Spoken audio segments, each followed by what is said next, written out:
कारण जुम्मन ना वही।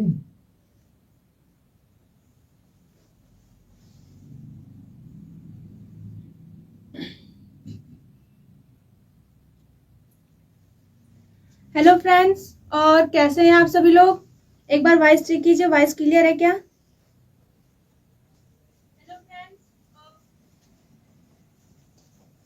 हेलो फ्रेंड्स, और कैसे हैं आप सभी लोग। मैं मुस्कान आप लोगों के अपने YouTube channel the talent Guru classes में आप लोगों का स्वागत करती हूँ। तो आई होप फ्रेंड्स आप लोगों की पढ़ाई बहुत ही बेस्ट तरीके से चल रही होगी और आप लोग अपने पढ़ाई में व्यस्त भी होंगे। तो आज के इस क्लास में आपका क्या होने वाला है, समास, उपसर्ग और क्या होगा, वाक्य। समास होगा, उपसर्ग होगा और क्या होगा, वाक्य होगा। सभी फ्रेंड्स को आप लोग जल्दी से शेयर कर लीजिए।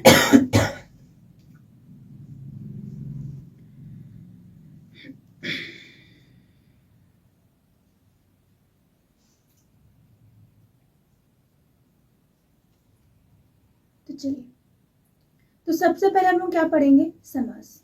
सबसे पहले हम लोग क्या पढ़ेंगे, समास, फिर उसके बाद उपसर्ग, फिर क्या हो जाएगा, वाक्य। और उससे रिलेटेड हम लोग एमसीक्यू क्वेश्चन भी करेंगे जो इंपॉर्टेंट हो। और जो चीज आपको समझ में ना आए तो एक बार प्लीज कमेंट जरूर कीजिएगा। तो चलिए सबसे पहले हम लोग स्टार्ट करते हैं क्या, समास से। तो समास, समास होता क्या है, समास का अर्थ क्या है, इसका परिभाषा क्या है, ये कितने प्रकार के होते हैं, इन सब के बारे में हम लोग क्या करेंगे, आज बात करेंगे।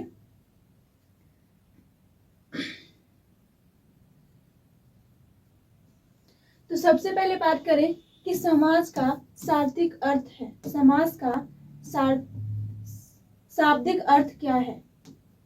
तो समास का शाब्दिक अर्थ क्या है, मैं नहीं बोल पाऊंगी।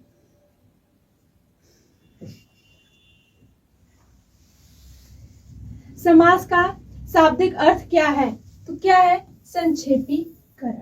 ठीक है, अगर आपसे पूछा जाए कि समास का शाब्दिक अर्थ क्या है तो क्या हो जाएगा, संक्षेपीकरण। अगर उसकी परिभाषा की बात करें, इसकी समास की परिभाषा की बात करें तो क्या, दो या दो से अधिक, दो हो या फिर दो से अधिक शब्दों से मिलकर बने हुए नवीन एवं सार्थक शब्द। नवीन यानी कि नया शब्द, ठीक है, या फिर सार्थक शब्द को हम क्या कहते हैं, समास कहते हैं। ठीक है, दो शब्द होगा या फिर दो से अधिक, गुड आफ्टरनून, गुड आफ्टरनून, दो शब्द होगा या फिर दो से अधिक शब्द, अगर उनसे मिलकर कोई एक नवीन शब्द या फिर सार्थक शब्द बनाए जाते हैं तो उसे हम क्या कहते हैं, समास। ठीक है, जैसे हम बोले एग्जाम्पल में, राजा का पुत्र, राजा का पुत्र, ये कई शब्द हैं। ठीक, अब इनको मिला के एक नवीन शब्द बनेगा, एक सार्थक शब्द बनेगा तो क्या हो जाएगा, राजपुत्र। क्या हो जाएगा, राजपुत्र। तो ये हमारा क्या हो गया, एक समास। जो राजपुत्र है वो हमारा क्या हो गया, समास हो गया। और जो राजा का पुत्र है ये हमारा क्या है, समास विग्रह। ठीक है, तो दो होंगे या फिर दो से अधिक शब्द होंगे, उसको मिला के एक नवीन शब्द बनाना हमारा क्या कहलाता है, समास। तो आई होप यहाँ तक आप लोगों को समझ में आ गया हो। अब देखिए समास के भेद, समास के भेद कितने होते हैं। ठीक है, समास के भेद, तो समास के भेद कितने हैं, तो 6। कितने होते हैं, 6। कौन कौन सा, अव्ययीभाव समास, तत्पुरुष समास, कर्मधारय समास, द्विगु समास, द्वंद्व समास और बहुव्रीहि समास। कभी कभी आपको पढ़ाया जाता है क्या कि तत्पुरुष समास के अंतर्गत क्या आता है, कर्मधारय और द्वंद्व। तत्पुरुष समास के अंतर्गत कर्मधारय और द्वंद्व समास पढ़ाया जाता है। आप इसे अलग भी काउंट करते हैं और ये तत्पुरुष के अंदर भी काउंट होता है। कौन कौन सा, कर्मधारय समास और द्वंद्व समास। ठीक है, तो इन 6 के बारे में आज हम लोग क्या करेंगे, बात करेंगे। तो सबसे पहले क्या है, अव्ययीभाव समास, फिर उसके बाद हम किसे पढ़ेंगे, तत्पुरुष समास, फिर क्या पढ़ेंगे, कर्मधारय समास, फिर द्विगु, द्वंद्व और बहुव्रीहि समास। ऐसे करके हम लोग इसे पढ़ेंगे। तो आइए सबसे पहले हम लोग जानते हैं अव्ययीभाव समास। तो अव्ययीभाव समास आपको पहले भी बता चुके हैं, जब भी हम लोग एमसीक्यू क्वेश्चंस किए हैं तो बात हुई है कि अव्ययीभाव समास को हम पहचाने कैसे। डिफिनेशन का तो अलग बात है, एग्जाम में डिफिनेशन आपसे बहुत ही कम पूछा जाएगा, लेकिन हाँ कोई समास दे के आपसे ये जरूर पूछा जाएगा कि ये कौन सा समास है। तो उसे पहचानने के लिए आपको एक छोटी सी नॉर्मल सी ट्रिक बताई गई है। तो अगर बात करें अव्यय भाव समास की, तो अव्यय भाव समास में पहला पद क्या होगा? उपसर्ग। पहला पद क्या होगा? तो उपसर्ग होगा। ठीक है, तो जिसमें जो समास में पहला पद आपको क्या दिखे? उपसर्ग दिखे, वो हमारा क्या होता है? अव्यय भाव समास होता है। तो आइए डेफिनेशन की बात करें। जिस समास में पूर्व पद अव्यय हो या फिर उपसर्ग हो, ठीक है, तो पूर्व पद क्या हो? अव्यय या फिर उपसर्ग हो, उसे अव्यय भाव समास कहते हैं। देखिए, दो पद होता है, एक होता है पूर्व पद, एक क्या होता है? उत्तर पद। पूर्व पद मतलब कि पहला पद, उत्तर पद मतलब कि अंतिम पद। ठीक है, तो पूर्व पद क्या हो? प्रधान हो, और किसमें हो? उपसर्ग में हो। किसमें हो? उपसर्ग में हो या फिर अव्यय। उपसर्ग में हो या फिर किसमें हो? अव्यय में हो। और उत्तर पद क्या हो? अप्रधान हो, यानी कि इसकी कोई प्रधानता नहीं हो सकती, वो चेंज हो सकता है। ठीक है, तो उसे हम क्या कहते हैं? अव्यय भाव समास कहते हैं। जैसे एग्जाम्पल में क्या है? यथाशक्ति। क्या दिया गया है? यथाशक्ति। तो यथाशक्ति अगर हम समास विग्रह करें, क्या हो जाएगा? शक्ति के अनुसार। शक्ति के अनुसार। तो शक्ति में किसको जोड़ा गया है? यथा को। शक्ति में किसको जोड़ा गया है? यथा को। तो यथा हमारा क्या है? उपसर्ग। यथा हमारा क्या है? उपसर्ग। अब देखिए, अनुरूप। अनुरूप, ठीक, तो अनुरूप को जब हम तोड़ेंगे तो क्या हो जाएगा? अनु प्लस रूप। तो अनु हमारा क्या है? उपसर्ग। तो जिसमें पहले आपको क्या मिले? उपसर्ग मिले, तो वो हमारा क्या होता है? अव्यय भाव समास। वैसे प्रत्येक है, यथा जीवन है, आमरण है, इत्यादि ऐसे बहुत ही सारे एग्जाम्पल मिलेंगे। आमरण में देख सकते हैं कि मरण में क्या जोड़ा गया? आ। मरण में क्या जोड़ा गया है? तो आ जोड़ा गया है। चलिए, यहां तक बातें समझ में आई? एक बार कमेंट बॉक्स में बताइए, अव्यय भाव समझ में आया या नहीं? अव्यय भाव समास समझ में आया या नहीं? जिसमें पूर्व पद क्या हो? उपसर्ग हो। पूर्व पद क्या हो? उपसर्ग हो, तो वो हमारा कौन सा समास होता है?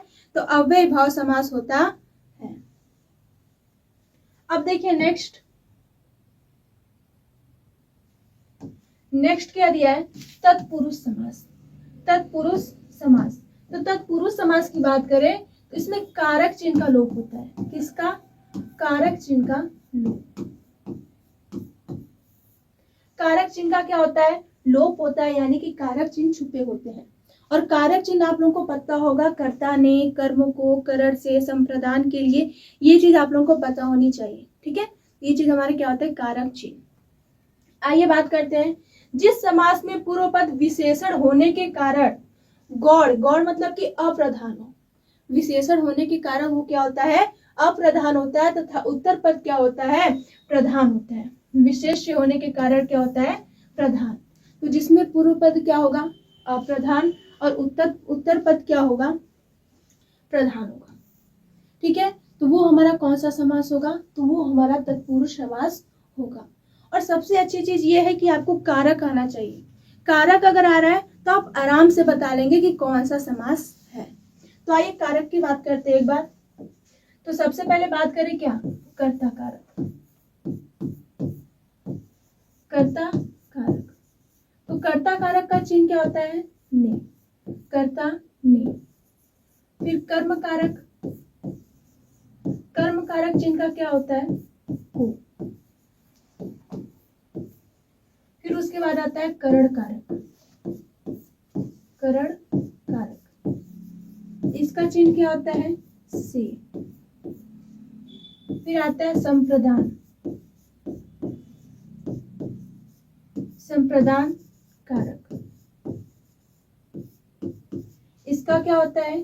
के लिए या फिर के द्वारा। फिर आता है आपादान। आपादान कारक, इसमें क्या होता है? से, लेकिन इसमें अलगाव दिखाया जाता है, यानी कि अलग होना। जब कोई वस्तु किसी वस्तु से क्या होती है? अलग होती है, तो वहां पे कौन सा कारक होता है? तो आपादान कारक होता है। फिर आता है संबंध। संबंध क्या रहेगा? का, की, के। अब बात करते हैं संबोधन।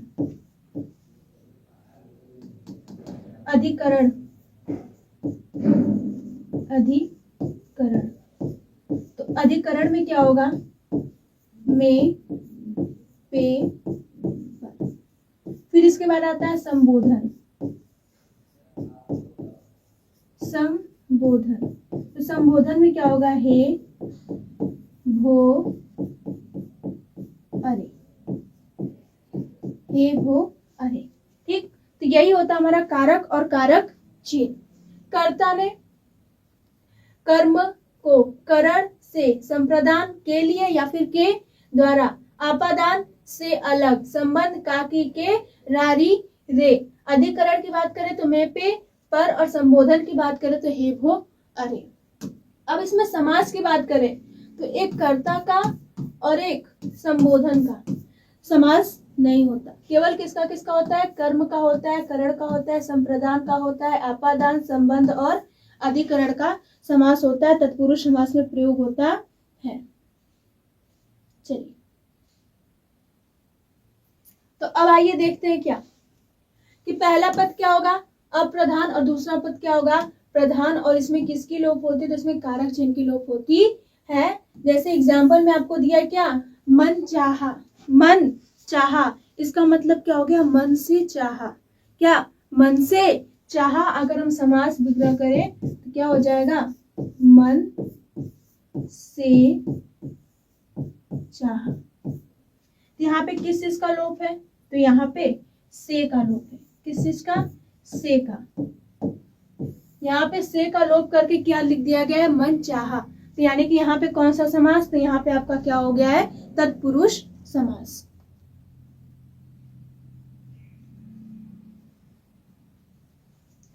यहाँ पे क्या हो गया? तत्पुरुष समास। मुंह तोड़, यानी कि मुंह को तोड़ने वाला। अगर हम इसका समास विग्रह क्या करें तो क्या हो जाएगा? मुंह को तोड़ने वाला। क्या हो जाएगा? मुंह तोड़। रसोई घर, तो क्या हो जाएगा इसका? रसोई के लिए घर। अगर हम इसका समास विग्रह करें तो क्या हो जाएगा? रसोई के लिए घर। अब यहाँ पे देख सकते हैं कि यहाँ पे किसको हाइड किया गया है, किसको लुप्त किया गया है? तो को। और यहाँ पे किसको? तो के लिए। ठीक, तो जहां पे कारक चिन्ह का लोप दिखे वो हमारा कौन सा? तो तत्पुरुष समास। यहाँ तक बातें आप लोगों को समझ में आई? एक बार कमेंट बॉक्स में बताइए यस या नो। जहां पे आप लोगों को समझ में भी ना आया वहां पे भी आप लोग बता दीजिएगा। ठीक है। नगर वासी, तो नगर में वासी। यहाँ पे में का है। सिर दर्द, तो सिर में दर्द। तो यहाँ पे भी किस चीज का लोप है? में का है। काम चोर, तो काम से जी चुराने वाला। तो यहाँ पे भी क्या है? से का अलगाव है। तो चलिए, यहां तक बातें आप लोगों को समझ में आई?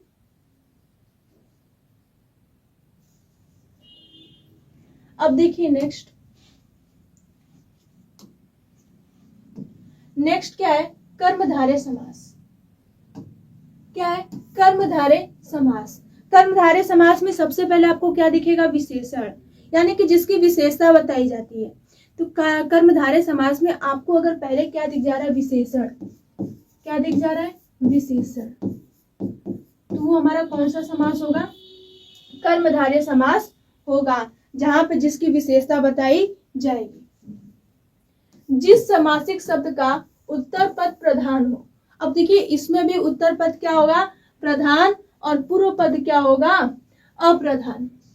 और देखिए पूर्व पद का उत्तर पद में विशेषण विशेष्य अथवा उपमान उपमेय का संबंध हो, उसमें विशेषण और विशेष्य बताया जाए। उसमें क्या बताया जाए? विशेषण और विशेष्य बताया जाए, उसे हम क्या कहते हैं? कर्मधारय समास कहते हैं। उसे हम क्या कहते हैं? कर्मधारय समास कहते हैं। और इसका पूर्व पद क्या होता है? अप्रधान। उत्तर पद क्या होता है? प्रधान। कर्मधारय समास में आपका पूर्व पद की बात करें तो ये क्या हो जाएगा, अप्रधान, और उत्तर पद की बात करें तो क्या हो जाएगा, प्रधान। एक में क्या होता है, विशेषण, और उत्तर पद में क्या होता है, विशेष्य। आप लोग विशेषण और विशेष्य पढ़े होंगे। अब देखिए काली मिर्च, क्या दिया है, काली मिर्च। तो मिर्च की विशेषता बताई जा रही है कि मिर्च कैसी है, काली। मिर्च कैसी है, तो काली। तो काली है जो मिर्च, तो यहाँ पे मिर्च की क्या बताई जा रही है, विशेषता बताई जा रही है। तो यहाँ पे मिर्च की विशेषता बताई जा रही है, इसीलिए ये हमारा कौन सा समास हो गया, कर्मधारय समास। वैसे ही महाकवि, तो महान है जो कवि, तो यहाँ पे कवि की विशेषता बताई जा रही है, तो कौन सा समास हो गया, कर्मधारय समास। बहुसंख्यक, संख्या है जिसकी बहुत, तो यहाँ पे भी क्या बताई जा रही है, संख्या की विशेषता बताई जा रही है। महापुरुष, महान है जो पुरुष, तो पुरुष की विशेषता बताई जा रही है कि पुरुष कैसा है, महान है। लाल मिर्च, मिर्च है जो लाल, यानी कि मिर्च की विशेषता बताई जा रही है, तो यहाँ पे क्या हो जाएगा हमारा, कर्मधारय समास।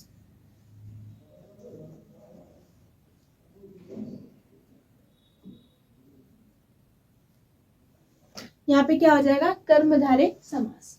बातें समझ में आई। जिसमें पहले आपको क्या दिखाया जाए, विशेषता बताई जाए। क्या बताई जाए, विशेषता बताई जाए, वो हमारा क्या होता है, कर्मधारय समास होता है। अब देखिए नेक्स्ट, द्विगु समास। द्विगु समास, अगर द्विगु समास की बात करें कि शॉर्ट में हम पहचानेंगे कैसे कि ये कौन सा समास है, तो इसके लिए सबसे पहले आप क्या करना है कि पूर्व पद आपको क्या मिलना चाहिए, पूर्व पद आपको क्या मिलना चाहिए, संख्यावाची। कैसा होना चाहिए, संख्यावाची। ठीक है, तो जिसमें पूर्व पद क्या हो, संख्यावाची हो, संख्या से स्टार्ट हो, वो हमारा क्या होता है, द्विगु समास होता है। वो हमारा कौन सा समास होता है, द्विगु समास होता है। अब जैसे कि जिस समासिक शब्द, शब्द दो बार आ गया है, जिस समासिक शब्द में पूर्व पद क्या हो, संख्यावाचक विशेषण हो, संख्यावाचक विशेषण हो, उसे हम क्या कहते हैं, द्विगु समास कहते हैं। उसे हम क्या कहते हैं, द्विगु समास कहते हैं। इससे समूह अथवा समाहार, इससे समूह का बोध होगा, नहीं तो किसका, समाहार का बोध होगा। किससे, द्विगु समास से। घर जा रहे हैं क्या, घरे जाता हूँ। इससे समूह या फिर समाहार का बोध होता है। किससे, द्विगु समास से। इसमें समूह की बात होगी, नहीं तो किसकी, समाहार की बात होगी। द्विगु समास में पूर्व पद की बात करें तो क्या होगा, अप्रधान होगा। उत्तर पद की बात करें तो क्या होगा, प्रधान। पूर्व पद क्या होगा, अप्रधान, और उत्तर पद क्या होगा, प्रधान। और पूर्व पद में आपको क्या मिलेगा, संख्यावाची। क्या मिलेगा, संख्यावाची। तो जिसमें आपको पहले संख्या दिख जाए तो वो हमारा कौन सा समास, द्विगु समास। ठीक है, जैसे देखिए पंचवटी। पंच मतलब क्या हो गया, पांच, और वटी मतलब क्या हो गया, वृक्ष। तो 5 वृक्षों का समूह, तो 5 वृक्षों का समूह, तो पहला पद क्या मिल गया आपको, संख्या। तो कौन सा समास, द्विगु समास। अब देखिए 9 ग्रह, क्या है, 9 और ग्रह, तो 9 ग्रहों का समूह, तो यहाँ पे भी क्या हो गया, द्विगु समास। अब देखिए तिरंगा, तिरंगा, तो यहाँ पे क्या मिल गया, 3। अब वैसे चौराहा, यहाँ पे क्या मिल गया, 4। नवरात्रि, यहाँ पे क्या मिल गया, 9। त्रिभुज, यहाँ पे क्या मिल गया, 3। चौमासा, यहाँ पे क्या मिल गया, 4। तो जहां पे आपको पहले क्या दिख जाए, संख्या, जहां पे पहले आपको क्या दिख जाए, संख्या, तो वो हमारा कौन सा समास होगा, द्विगु समास होगा। यहाँ तक बातें आप लोगों को समझ में आई। जहां पे भी आप लोगों को कंफ्यूजन हो तुरंत कमेंट बॉक्स में बताइए, आप लोग के कंफ्यूजन को दूर करेंगे। चलिए अब आएगा क्या, द्वंद्व समास। द्वंद्व समास देखिए, द्वंद्व समास इतना आसान होता है आप लोगों को पहचानने के लिए। इसमें क्या होगा, योजक चिन्ह होगा, विलोम होगा, या फिर झगड़ा दिखाया जाएगा। ठीक है, झगड़ा से भी समझ सकते हैं, जैसे भाई बहन में अक्सर झगड़ा होता है, ठीक है। माता पिता में भी अक्सर झगड़ा होता रहता है, भाई बहन हो गया, राजा रानी हो गए, इन लोगों में क्या होता है, अक्सर झगड़ा होता है, तो झगड़ा से भी पहचान सकते हैं। या फिर विलोम होता है, जैसे दिन है तो दिन का विलोम क्या होता है, रात, ठीक है। तो वैसे इसमें क्या विलोम भी दिखाया जाता है। और योजक चिन्ह क्या आता है, योजक चिन्ह। लेकिन योजक चिन्ह आप केवल इसी में नहीं आता, अगर हम योजक चिन्ह की बात करें तो केवल द्वंद्व समास में नहीं आता, ये अव्यय भाव समास में भी आता है। तो इसीलिए योजक चिन्ह को थोड़ा साइड रखिएगा, सबसे ज्यादा याद रखिएगा विलोम, नहीं तो झगड़ा वाली चीज, यानी कि जो एक दूसरे में क्या होता है, एनी टाइम झगड़ा होता रहता है, ठीक है। अब देखिए, जिस समासिक शब्दों के दोनों पद क्या हो, प्रधान हो, तो इस समास में क्या होता है, दोनों पद क्या होता है, प्रधान होता है, ठीक है। इसमें पूर्व पद भी प्रधान होता है और उत्तर पद भी क्या होता है, प्रधान होता है। आपसे एमसीक्यू क्वेश्चन में पूछा जा सकता है कि ऐसा कौन सा समास है जिसमें दोनों पद प्रधान होता है। तो ऐसा कौन सा समास है जिसमें दोनों पद प्रधान होता है, तो कौन सा है, द्वंद्व समास। कौन सा, द्वंद्व समास, ठीक है। चलिए, तथा विग्रह करने पर, इसको तोड़ने पर, और अथवा या एवं, और अथवा या एवं लगता है, वह होता है क्या, द्वंद्व समास कहलाता है। वो कौन सा समास कहलाता है, द्वंद्व समास कहलाता है। देखिए, द्वंद्व समास पूर्व पद भी क्या है, प्रधान, उत्तर पद भी क्या है, प्रधान, तो यानी कि इसमें दोनों की प्रधानता होती है। पहला क्या है, लेन देन, अगर हम इसको अलग करेंगे तो क्या हो जाएगा, लेन और देन। लेन अथवा देन भी हो सकता है, लेन एवं देन भी हो सकता है, ठीक। गंगा यमुना, यहाँ पे आपको योजक चिन्ह दिख गया और शब्द भी क्या है, अलग अलग, तो क्या हो जाएगा, द्वंद्व समास। गंगा और यमुना, पाप और पुण्य, धर्म और अधर्म, भाई और बहन। देखिए, यहाँ पे आपको दिख नहीं रहा है, योजक चिन्ह भी नहीं दिख रहा, समझ में भी नहीं आ रहा कि ये सही है कि नहीं, तो इसके लिए आपको थोड़ी संधि पे भी जाना पड़ेगा। जब इसे आप अलग करेंगे तो क्या हो जाएगा, धर्म, धर्म और अधर्म, धर्म और अधर्म। जब इसे कंबाइंड करेंगे तब इसमें आ की मात्रा लग जाएगी, तो इसीलिए क्या हो जाएगा, धर्माधर्म। तो धर्म और अधर्म, यहाँ पे क्या हो गया, भाई बहन इत्यादि। तो जिसमें आपको और का सेंस मिले, अथवा का मिले, एवं का मिले, और जिसमें योजक चिन्ह हो या फिर विलोम हो या फिर झगड़ा वाले शब्द हो, वो हमारा क्या होता है, द्वंद्व समास। अब देखिए नेक्स्ट क्या है, नेक्स्ट क्या है, बहुव्रीहि समास। बहुव्रीहि समास में कोई तीसरा पद प्रधान होता है, यानी कि इसमें किसी की प्रधानता नहीं होती, इसमें कोई तीसरा पद ही आके प्रधान बन जाता है। तीसरा पद प्रधान, इसमें कोई तीसरा पद ही प्रधान होता है, इसमें ना ही पूर्व पद प्रधान होता है, ना ही उत्तर पद प्रधान होता है, इसमें कोई तीसरा पद क्या होता है, प्रधान होता है। एग्जाम्पल देखिए, पहले सबसे पहले दो पद अप्रधान होते हैं, यानी कि दोनों पद क्या होते हैं, अप्रधान होते हैं, और गौड़ भी कह सकते हैं। अप्रधान मतलब क्या हो गया, गौड़, ठीक है, भी कह सकते हैं। और इसका तीसरा पद प्रधान होता है, इसका कौन सा पद प्रधान होता है, तो तीसरा पद प्रधान होता है।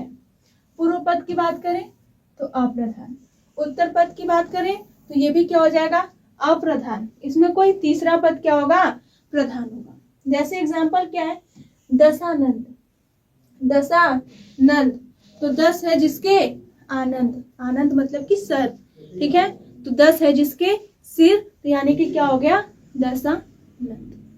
पीतांबर, तो पीला है जिसका अंबर, पीला है जिसका अंबर, अर्थात कौन, विष्णु जी, कोई तीसरा पद ही आके प्रधान हुआ। निशाचर, क्या है, निशाचर, तो रात को चलने वाला, रात को चलने वाला अर्थात राक्षस, कौन, राक्षस।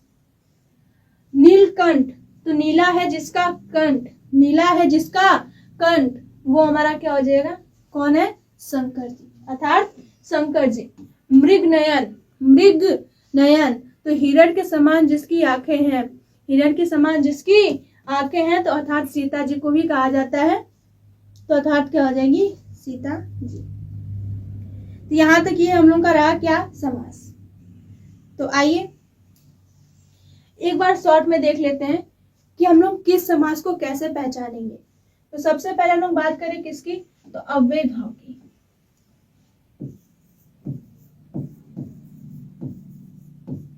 अव्यय भाव,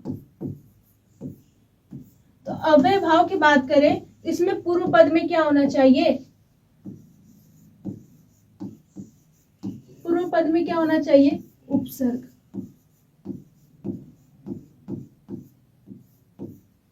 क्या होना चाहिए, उपसर्ग, जिसमें पूर्व पद आपको क्या दिखे, उपसर्ग दिखे। अब दूसरा बात करें किसकी, तत्पुरुष समास। क्या है, तत्पुरुष समास।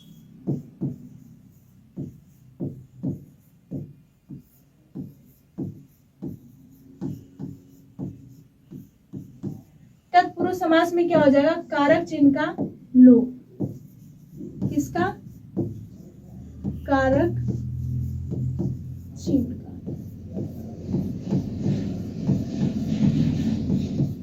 क्या होगा, लोप। अब तीसरा बात करें क्या है, कर्मधारय समास।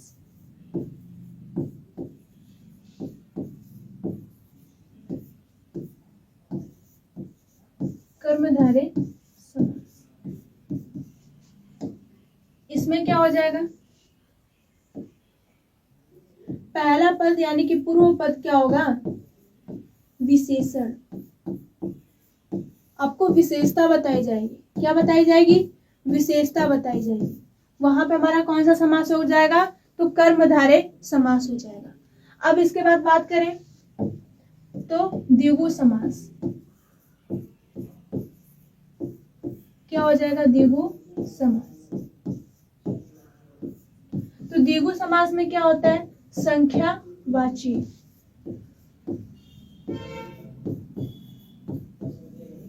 संख्यावाची यानी कि पहला पद क्या होगा, तो संख्यावाची होगा, संख्या से स्टार्ट होगा।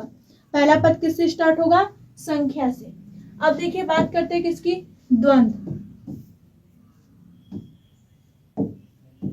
क्या है, द्वंद्व। तो द्वंद्व समास में, द्वंद्व समास में क्या होगा, विलोम। क्या आएगा, विलोम या फिर योजक चिन्ह। अब उसके बाद क्या पढ़े, बहुव्रीहि। बहुव्रीहि, बहुव्रीहि समास में क्या होगा, कोई तीसरा पद प्रधान होगा। क्या होगा, तीसरा पद क्या होता है, प्रधान होता है।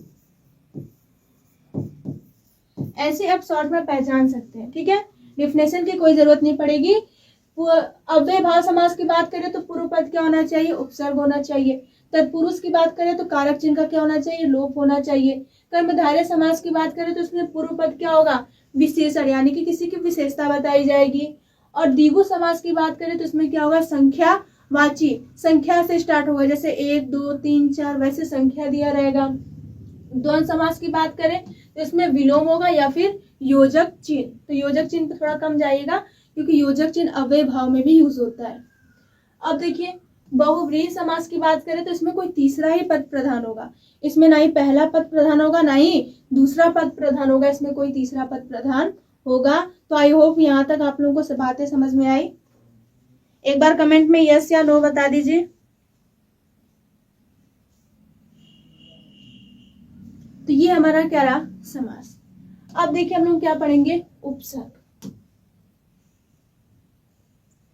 क्या पढ़ेंगे, उपसर्ग। ठीक, तो अब उपसर्ग की बात करेंगे। उपसर्ग क्या होता है, कैसे यूज करते हैं, इससे रिलेटेड एमसीक्यू भी क्वेश्चंस मिलेंगे, इसको आपको बताना होगा।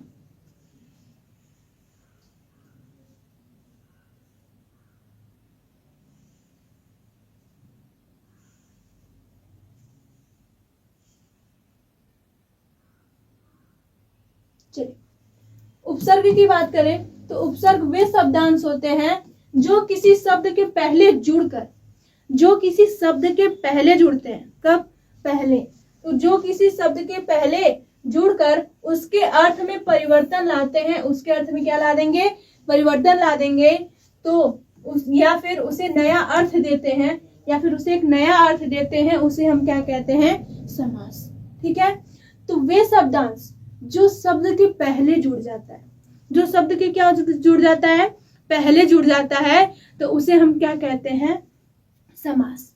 ठीक है, तो जुड़ के एक अर्थ नया परिवर्तन कर देगा, जैसे प्र प्लस योग, प्र प्लस योग।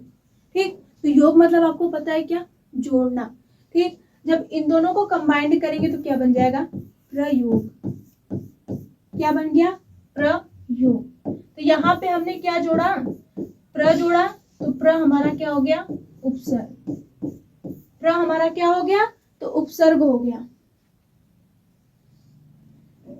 प्र हमारा क्या हो गया, उपसर्ग, और जिस शब्द में जोड़े ये हमारा क्या हो गया, मूल शब्द। ये हमारा क्या हो गया, मूल शब्द। इसे हम क्या कहेंगे, मूल शब्द। ये हमारा क्या है, उपसर्ग। तो जब इन दोनों को जोड़ा गया तो क्या बन गया, प्रयोग। क्या बन गया, प्रयोग। तो इसके अर्थ में क्या हो गया, परिवर्तन हो गया। अर्थ में क्या हो गया, तो परिवर्तन हो गया। तो जिस शब्द में पहले जुड़कर उसके अर्थ में परिवर्तन कर देता है उसे ही हम क्या कहते हैं, उपसर्ग कहते हैं। तो जिसे जोड़ा गया वो हमारा क्या है, उपसर्ग।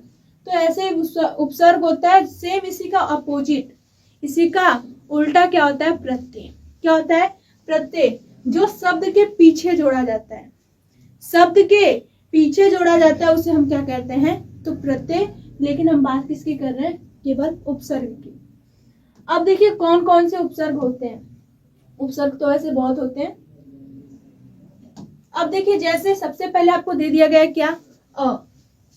उपसर्ग अ, इसका अर्थ क्या होता है, नहीं या फिर अभाव। इसका अर्थ क्या होता है, नहीं या फिर अभाव। तो अ उपसर्ग से मिलके कौन कौन से बने हैं, जैसे अमर। क्या हो गया, अमर। अचल, अज्ञान, अधर्म, अशांत, अदृश्य, अभाव। तो इस सब में किस उपसर्ग का प्रयोग किया गया है, तो अ उपसर्ग का प्रयोग किया गया है। सेकेंड में क्या है, अन। क्या है, अन, जिसका अर्थ क्या होता है, नहीं या फिर अभाव। इसका भी अर्थ क्या होता है, नहीं या फिर अभाव। अब देखिए इसको भी जोड़ के बनाया गया क्या, अनजान, अनदेखा, अनपढ़, अनहोनी, अनमोल या फिर अनुपस्थित। यहां तक बातें समझ में आई। ऐसे उपसर्ग को जोड़कर हम लोग क्या करते हैं, एक बनाते हैं।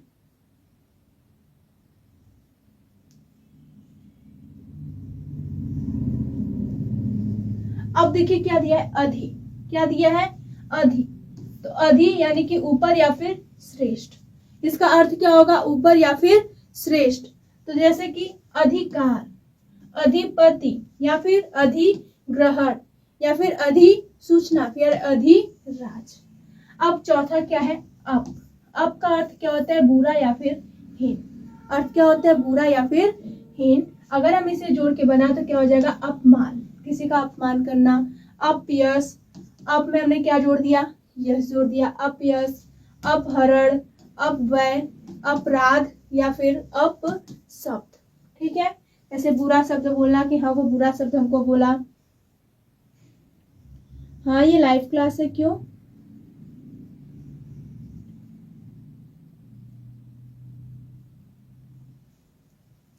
अब देखिए इसके बाद क्या है, अनु।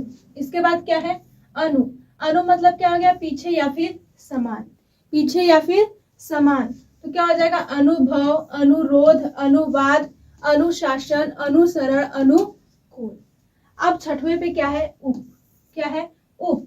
और उप का अर्थ क्या होता है, उप का अर्थ क्या होता है, समीप या फिर सहायक। जी बोलिए।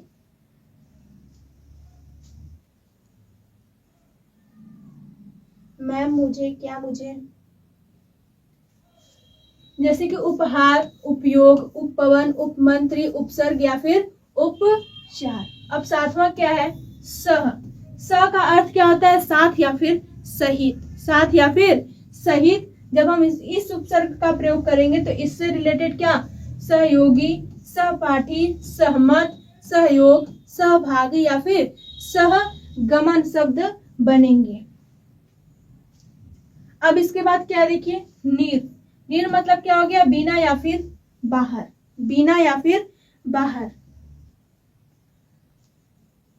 बिना या फिर बाहर। इसमें अगर शब्द बनाएंगे तो निर्दोष, निर्जन, यहाँ पे देखिए र पे क्या रहेगा, हलंत रहेगा, ठीक है। तो निर्दोष, निर्जन, निर्मल, निर्बल, निराकार और निराशा। Thank you.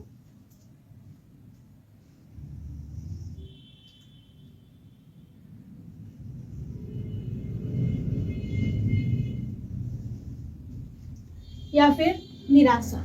अब देखिए बात करें किसकी, तो अभी। क्या है, अभी। अभी का अर्थ क्या है, सामने या फिर ओर, सामने या फिर ओर। तो क्या हो जाएगा, अभिनंदन, अभियान, अभ्यास, अभिमान और अभिषेक। तो ऐसे उपसर्गों को जोड़कर हम शब्द बनाते हैं।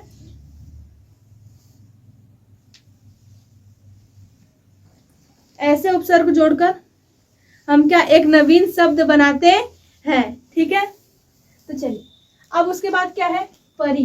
परि का अर्थ क्या होता है, चारों ओर या फिर पूर्व, ठीक है। तो क्या हो गया, परिणाम, परिवर्तन, परिवार, परिचय या फिर परिभाषा। तो आइए अब चलते हैं हम क्वेश्चन पे। तो सबसे पहले आप लोगों के क्वेश्चन दिख गया होगा, निम्न में से किस शब्द में, निम्न में से किस शब्द में अप उपसर्ग नहीं है। तो इसमें से कौन सा ऐसा शब्द है जिसमें अप उपसर्ग का प्रयोग नहीं किया गया है। जस्ट अभी आपको ऊपर बताया गया कि शब्द कैसे बनते हैं मिल मिल के। चलिए, अप यश है, अप कीर्ति है, अप शब्द है या फिर अपावन है। ऐसा कौन सा शब्द है जिसमें अप उपसर्ग का प्रयोग नहीं किया गया है।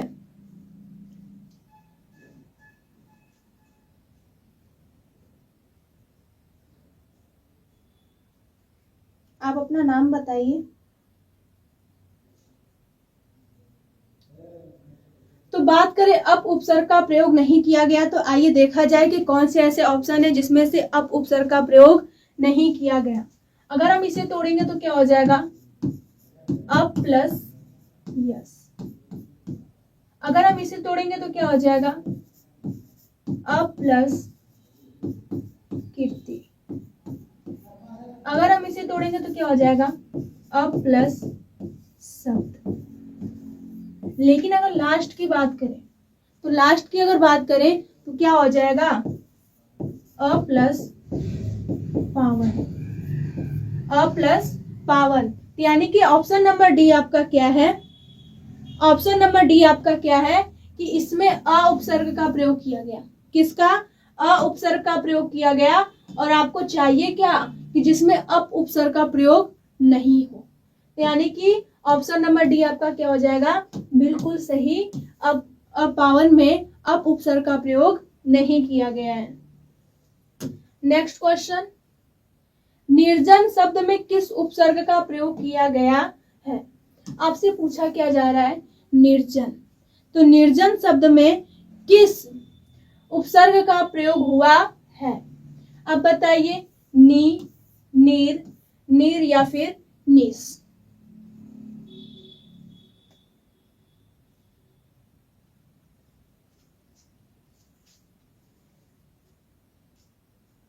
मयंक।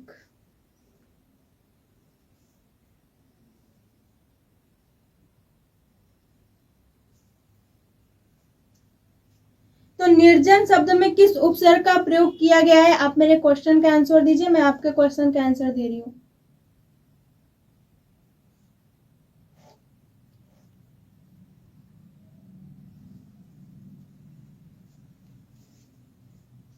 तो निर्जन है, क्या है, निर्जन।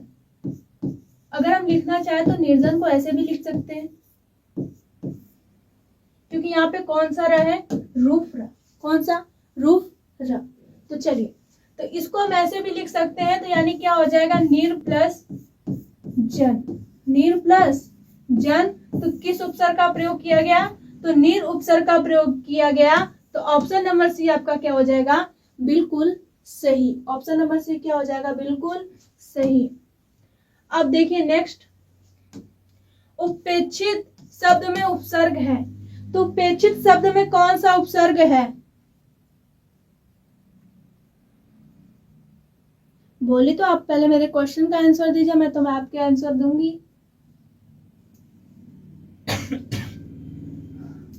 उपेक्षित शब्द में उपसर्ग है तो क्या है? अप है, उप है, उपे है या फिर छित है?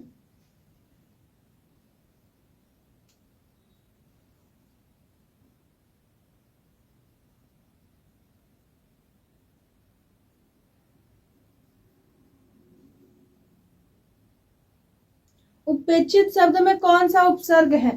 तो उपेक्षित की बात की जा रही है तो क्या हो जाएगा?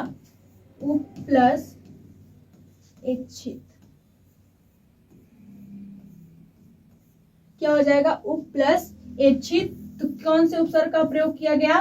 तो उप उपसर्ग का प्रयोग किया गया है, तो यानी कि ऑप्शन नंबर बी आपका क्या हो जाएगा? बिल्कुल सही। अब देखिए नेक्स्ट क्वेश्चन, अनुग्रह। अनुग्रह शब्द में प्रयुक्त उपसर्ग है, तो अनुग्रह में किस उपसर्ग का प्रयोग किया गया है?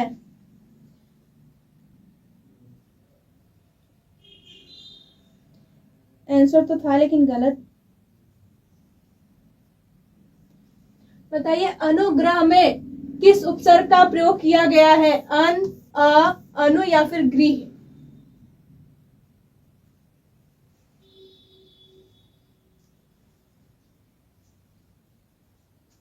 आप भी देख रहे हैं। अनुग्रह की बात करें तो क्या हो जाएगा?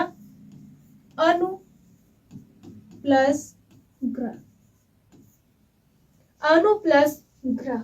ठीक है, तो अनुग्रह, इसमें किस उपसर्ग का प्रयोग किया गया? तो अनु उपसर्ग का प्रयोग किया गया है, इसीलिए ऑप्शन नंबर सी क्या हो जाएगा? बिल्कुल सही। ऑप्शन नंबर सी हमारा क्या हो जाएगा? बिल्कुल सही। क्या हो जाएगा? अनुग्रह। अब देखिए नेक्स्ट क्वेश्चन, अनु उपसर्ग से युक्त शब्द नहीं है, तो इसमें ऐसा कौन सा ऑप्शन है जिसमें अनु उपसर्ग से नहीं बना है?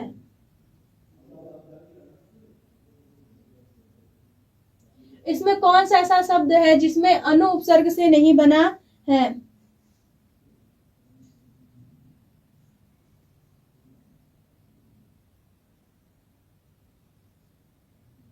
राम राम, राधे कृष्ण। चलिए ये बताइए, अनु उपसर्ग से युक्त शब्द नहीं है, ऐसा कौन सा शब्द है जिसमें अनु उपसर्ग का प्रयोग नहीं किया गया है? तो बात करते अनुभव, तो यहां में क्या हो जाएगा?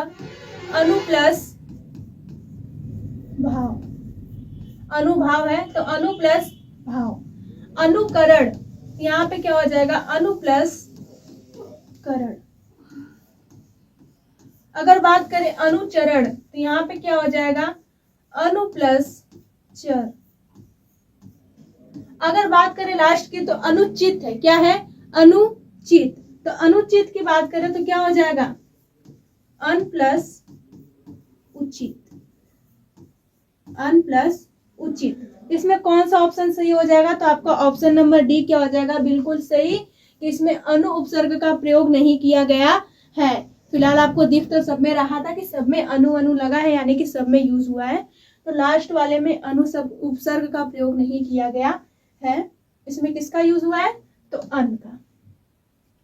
अपार शब्द में प्रयुक्त उपसर्ग है, तो अपार शब्द में प्रयुक्त उपसर्ग कौन सा है?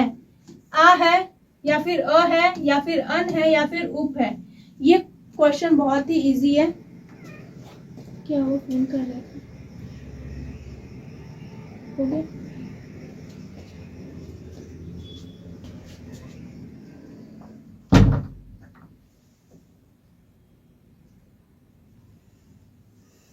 अपार शब्द में प्रयुक्त उपसर्ग है, तो अपार शब्द में कौन सा उपसर्ग है?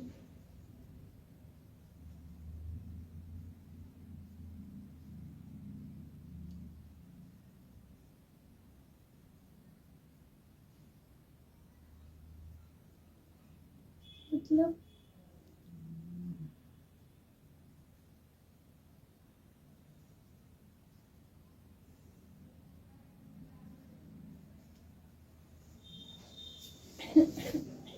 अपार शब्द में प्रयुक्त उपसर्ग है, तो अपार शब्द में कौन सा उपसर्ग है?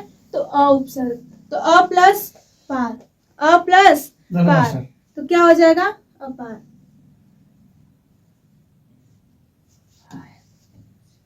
सुदर्शन, सुदर्शन शब्द में उपसर्ग है, तो सुदर्शन में कौन से उपसर्ग का प्रयोग किया गया है? सुदर्शन में कौन से उपसर्ग का प्रयोग किया गया है? सुद, सु, सुर या फिर दर्शन?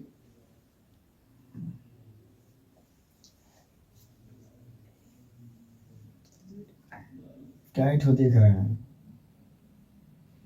टाइट है। एक मेरा है, एक इनका है, बस। हाँ, क्या बात है। थ्योरी चल रहा है ना, इसीलिए। सुदर्शन शब्द में उपसर्ग, हाँ, इसीलिए प्रैक्टिस ही बस कराना होगा। सुदर्शन में उपसर्ग है, तो सुदर्शन की बात करें तो क्या हो जाएगा? सु। ऑप्शन नंबर सेकेंड आपका क्या हो जाएगा? बिल्कुल सही, option number second. Next question देखिए, ये क्वेश्चन अच्छा है। अभ्यागत में उपसर्ग है, अधिकतर बच्चे फंसते इसी में है कि अभ्यागत, जिसमें भ और य आ जाता तो समझ में ही नहीं आता कौन सा सही होगा। अभ्यागत में उपसर्ग है, बताइए, अ, अभी, आ या फिर अप?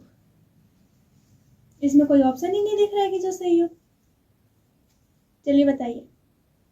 अभ्यागत सही है, सही है। अभ्यागत में कौन सा उपसर्ग है? तो बात करें, देखिए, जब भी आपको य के पहले क्या दिखे?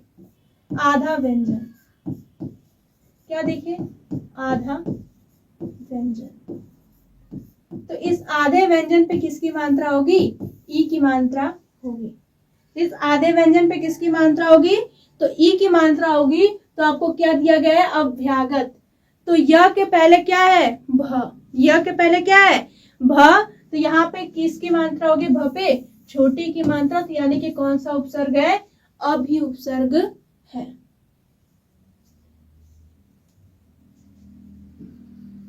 परि उपसर्ग लगाकर सही शब्द बनेगा। परि उपसर्ग लगाकर सही शब्द क्या बनेगा?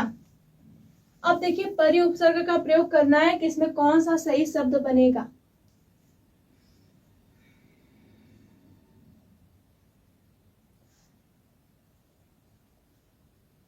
Option number B, Himesh.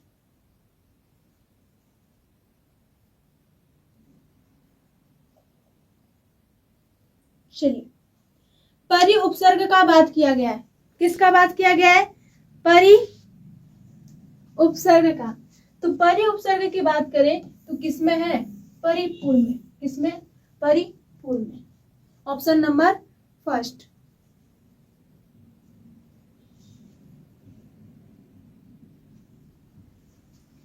अधिग्रहण शब्द में प्रयुक्त उपसर्ग है, तो जो अधिग्रहण दिया है इसमें कौन से उपसर्ग का प्रयोग किया गया है? किस क्वेश्चन का आंसर नहीं दे रहे भाई? सभी क्वेश्चन का तो आंसर बताते चल रही हूँ।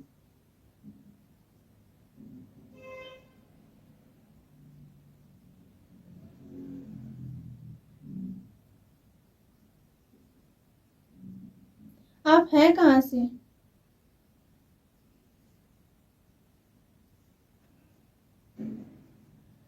आप हैं कहाँ से? अधिग्रहण की बात करें तो इसमें कौन सा उपसर्ग का प्रयोग किया गया है? अति का, अधि का, अग का या फिर अ? ऑप्शन नंबर बी, बिल्कुल सही। किसका? अधि का। अधि उपसर्ग का प्रयोग किया गया है। अनुचर, अनुचर शब्द में प्रयुक्त उपसर्ग है, तो अनुचर में कौन सा उपसर्ग प्रयोग किया गया है? आप क्लास देख रहे हैं तो मूवी भी ध्यान दीजिए।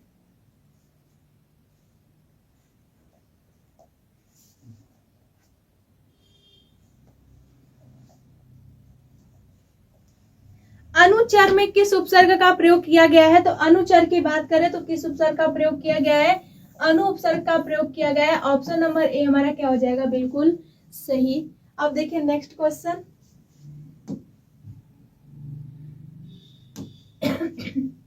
सह उपसर्ग लगाकर सही शब्द बनेगा। अब बताइए ऐसा कौन सा शब्द है जिसमें सह उपसर्ग लगाकर हम सही शब्द बना सकते हैं?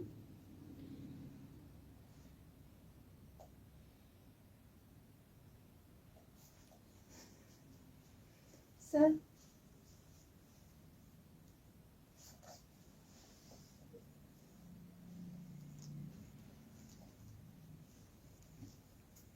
स उपसर्ग लगाकर सही शब्द बनेगा तो आपको स उपसर्ग का प्रयोग करना है। तो सबसे पहले कुसंगति देखिए, तो इसमें किस उपसर्ग का प्रयोग किया गया है? कु।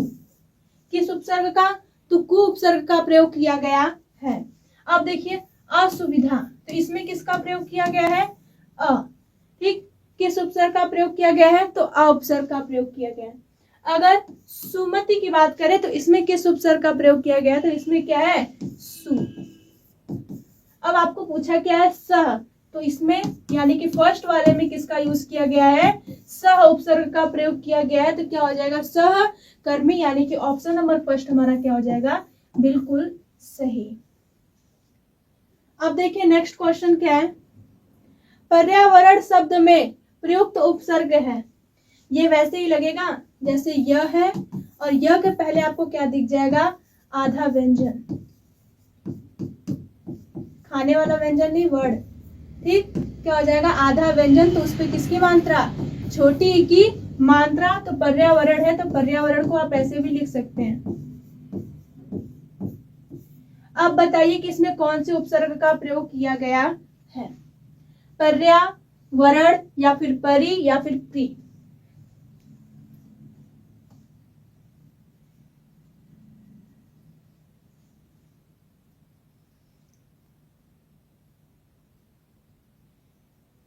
पर्यावरण शब्द में कौन सा उपसर्ग प्रयोग किया गया है? तो यह के पहले जब भी आपको कोई आधा व्यंजन दिखे तो उस आधे व्यंजन पे क्या होती है? छोटी ई की मात्रा, यानी कि यहाँ पे किसका यूज किया गया है? परि उपसर्ग का प्रयोग किया गया है। अब देखिए नेक्स्ट क्वेश्चन। परिजन, परिजन शब्द में उपसर्ग है, तो परिजन शब्द में कौन सा उपसर्ग प्रयोग किया गया है? क्या हुआ?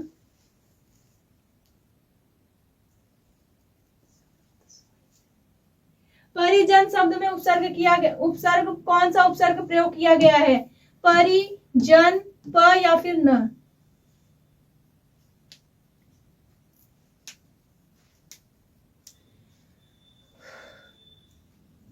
किसकी बात हो रही है? परिजन की बात हो रही है। तो क्या हो जाएगा? परि प्लस जन, परि प्लस जन। तो किस उपसर्ग का प्रयोग किया गया है? तो परि उपसर्ग का प्रयोग किया गया है। तो ऑप्शन नंबर फर्स्ट आपका क्या हो जाएगा? बिल्कुल सही।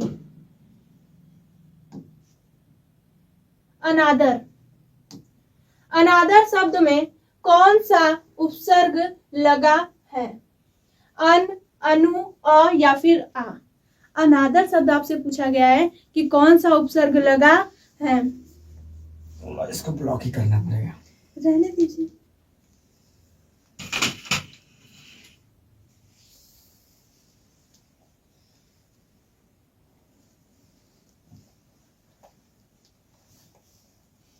या भैया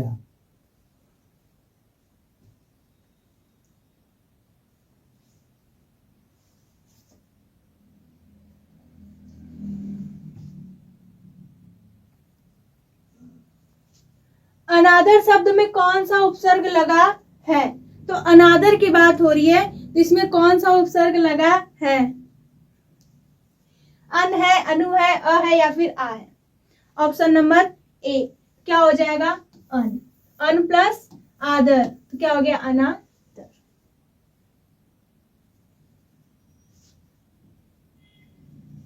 अब इसमें बताइए अभिवादन, अभ्युदय या फिर अभिजात शब्द में उपसर्ग है।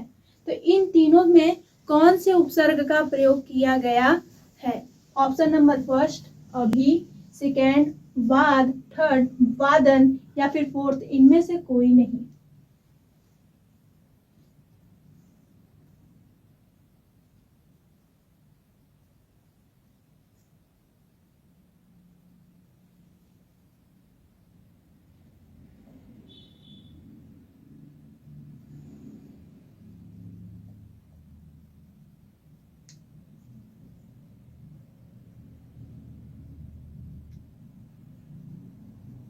अभिवादन, अभ्युदय या फिर अभिजात शब्द में उपसर्ग है। तो इन सब में कौन से उपसर्ग का प्रयोग किया गया है?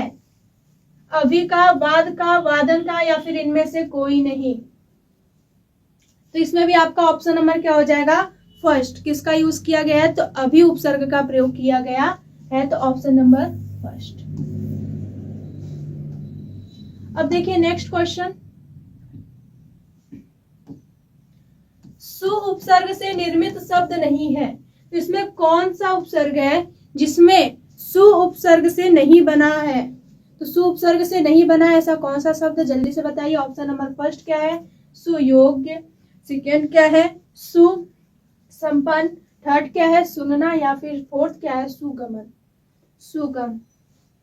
ऐसा कौन सा उपसर्ग है जिसमें सु उपसर्ग का प्रयोग नहीं किया गया है? 2.5 बंदे जा रहे हैं। तो क्या बात किया गया है? सु उपसर्ग। तो यहाँ पे अगर बात करें तो क्या हो जाएगा? सु प्लस योग्य। यहाँ पे बात करें तो क्या हो जाएगा? सु प्लस संपन्न। अगर लास्ट में बात करें तो क्या हो जाएगा? सु प्लस गम, सु प्लस गम। और बात करें सुनना, तो सुनना तो हमारा मूल शब्द है। सुनना क्या हमारा मूल शब्द है, यानी कि ऑप्शन नंबर सी। इसमें सु उपसर्ग का प्रयोग नहीं किया गया, इसमें कोई उपसर्ग ही नहीं लगा है। ठीक है।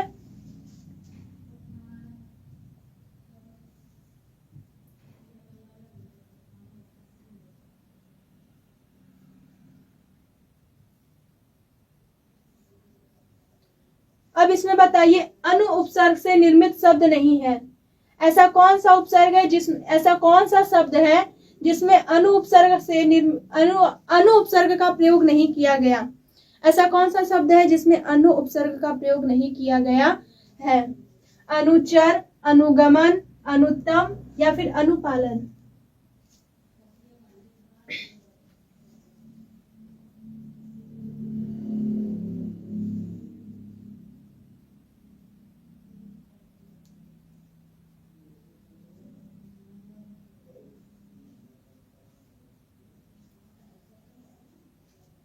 अनु उपसर्ग से निर्मित शब्द नहीं है, तो अगर हम इसे तोड़ेंगे तो क्या हो जाएगा? अनु प्लस चर। अगर हम इसे तोड़ेंगे तो क्या हो जाएगा? अनु प्लस गमन।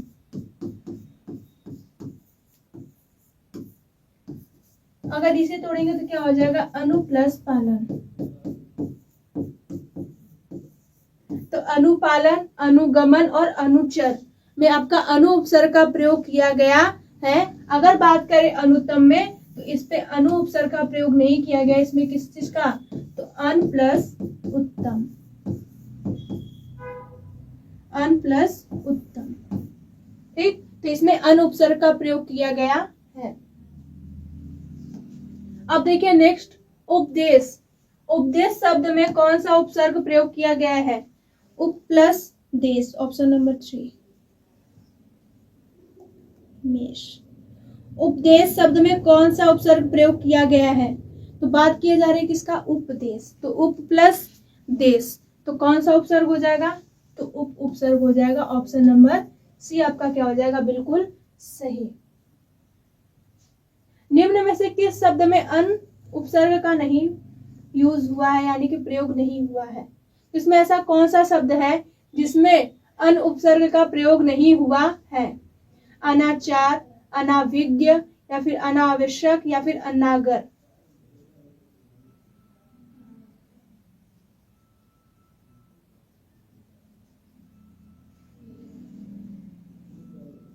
इसमें ऐसा कौन सा शब्द है जिसमें अन उपसर्ग का प्रयोग नहीं किया गया है? तो अनाचार की बात करें तो इसमें भी अन उपसर्ग का प्रयोग किया गया है, ठीक। और अनाभिज्ञ की बात करें तो इसमें भी अन उपसर्ग का प्रयोग किया गया है। और अनावश्यक की बात करें तो इसमें भी किसका यूज किया गया है? अन उपसर्ग का प्रयोग किया गया है। बचा क्या? बचा क्या? अनागत, तो इसमें अन उपसर्ग का प्रयोग नहीं किया गया है। 2:30 बज गया। मैट सुखा गया। निम्न में से किस शब्द में अ उपसर्ग नहीं है? निम्न में से ऐसा कौन सा शब्द है जिसमें अ उपसर्ग का प्रयोग नहीं किया गया है? अचानक, अभाव, अकाल या फिर अकुशल। प्रीति सिंह, आल। आल में नहीं है भाई।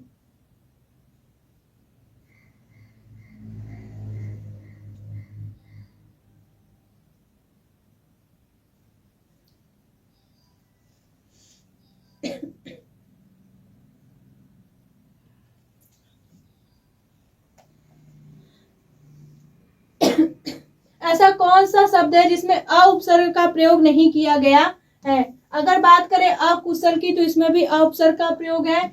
अकाल की तो इसमें भी अ का प्रयोग है। अभाव तो इसमें भी अ का प्रयोग है। लेकिन बात करें किसकी? अचानक की, तो अचानक में आपका अ उपसर्ग का प्रयोग नहीं किया गया है। तो ऑप्शन नंबर ए क्या हो जाएगा? बिल्कुल सही। क्लास स्टार्ट होती है 12 बजे से, लेकिन आज थोड़ा लेट हुआ है।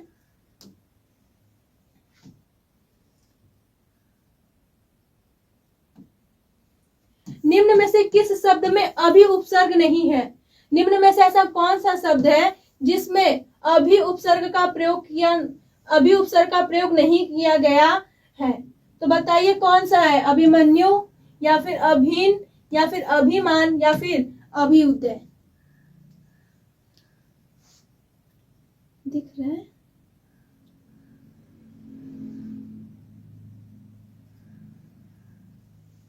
ऐसा कौन सा शब्द है जिसमें अभी उपसर्ग का प्रयोग नहीं किया गया है?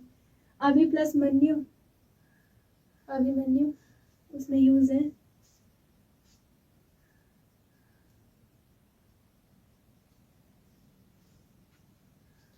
D A.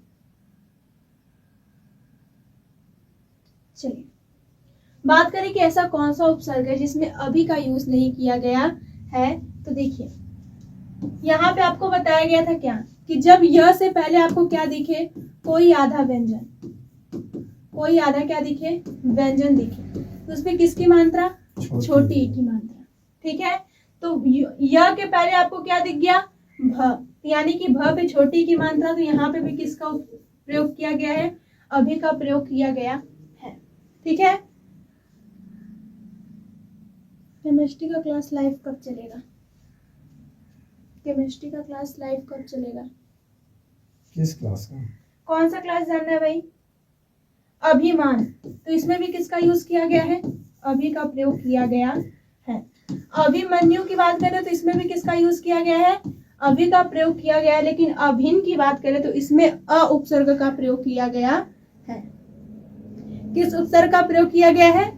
अ उपसर्ग का प्रयोग किया गया, इसीलिए ऑप्शन नंबर सेकेंड आपका क्या हो जाएगा? बिल्कुल सही। अब चलिए देखते हैं नेक्स्ट क्वेश्चन। उपसर्ग में कितना सारा क्वेश्चन है? कौन सा शब्द नीर उपसर्ग से रहित है? यानी कि कौन सा ऐसा शब्द है जिसमें नीर उपसर्ग का प्रयोग नहीं किया गया है?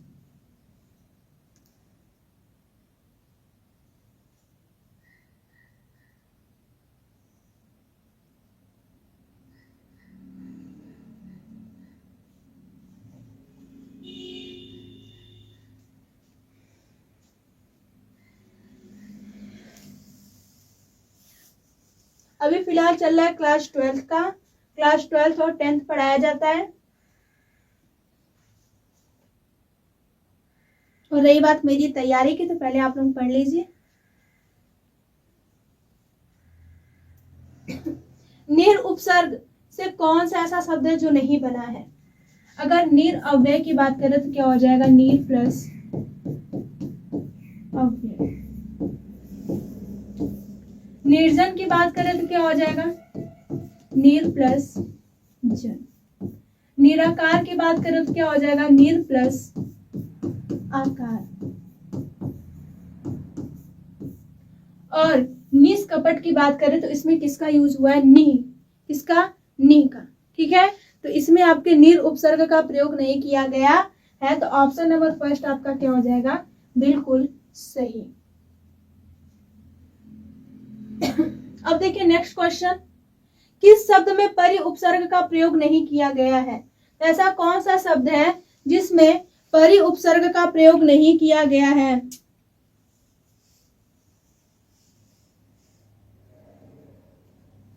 जी हाँ,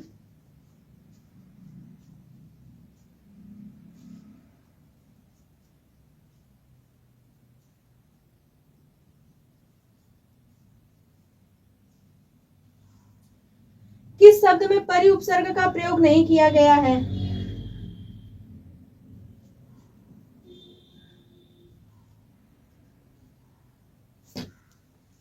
तो किस शब्द में परि उपसर्ग का प्रयोग नहीं किया गया, तो परिचर्या बोले तो इसमें भी परि का उपसर्ग है, परिचारक बोले तो इसमें भी परि उपसर्ग का प्रयोग किया गया है, और पर्यावरण बोले तो इसमें भी परि उपसर्ग का प्रयोग किया गया है।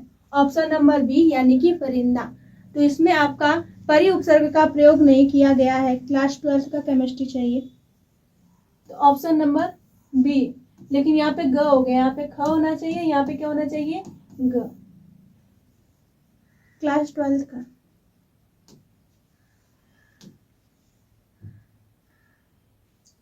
ये उपसर्ग का लास्ट क्वेश्चन, अनुचित में उपसर्ग है, तो अनुचित में कौन सा उपसर्ग प्रयोग किया गया है, अन या फिर अन या फिर अनस या फिर अनु।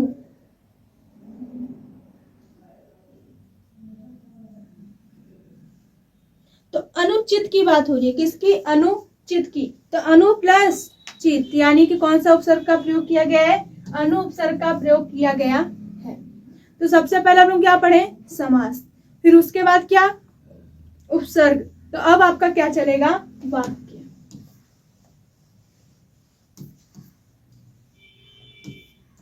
उपसर्ग का बहुत सारा क्वेश्चन दिख रहा है।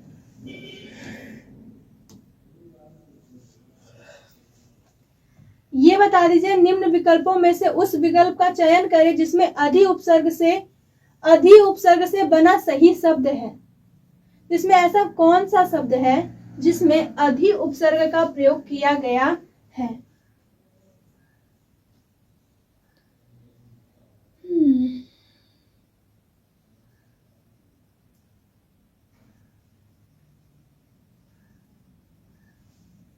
बाहर बच्चे सब आए क्या, क्या बज रहा है, 2:30 बज रहा है। आवाज आ रही है लेकिन दो लोग की बात करने की, कोई 2 लोगों की बात करने की, कोई 9th में ही है।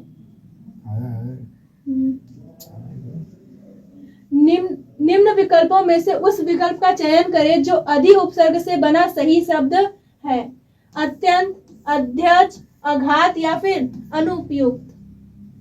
ऐसा कौन सा शब्द है जिसमें अधि उपसर्ग का प्रयोग किया गया है। अगर यह के पहले कोई आधा व्यंजन दिखे तो उसपे छोटी ई की मात्रा, यानी कि यहाँ पे किसका प्रयोग किया गया है, अति उपसर्ग का प्रयोग किया गया है। गुण संधि, तो संधि तो गुण उपसर्ग बताया जा रहा है, तो यड़ संधि यड़ उपसर्ग होगा ना। तो यड़ संधि थोड़ी ना बताना है, यहाँ पे अधि उपसर्ग बताना है। कहाँ है भैया, बीच में जगह यहाँ खुला था। आघात में बात करें तो किसका, आ का, और अनुपयुक्त में बात करें तो किसका, अन उपसर्ग का प्रयोग किया गया है। लेकिन आपसे पूछा क्या गया है, अधि। तो अधि उपसर्ग की बात करें तो वे किसमें है, तो इसमें है। ऑप्शन नंबर बी में अध्यक्ष में अधि उपसर्ग का प्रयोग किया गया है। बिल्कुल सही, ऑप्शन नंबर बी।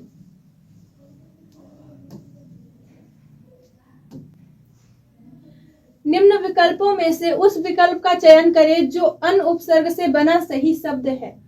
अब यहाँ पे आपको ये बताना है कि कौन सा ऐसा उपसर्ग है जिसमें अन उपसर्ग का प्रयोग किया गया है। अलबत्ता, नयन, 59 या फिर अनंत। लेकिन उसके पहले वाला गलत था, फर्स्ट नहीं होगा, सेकेंड होगा।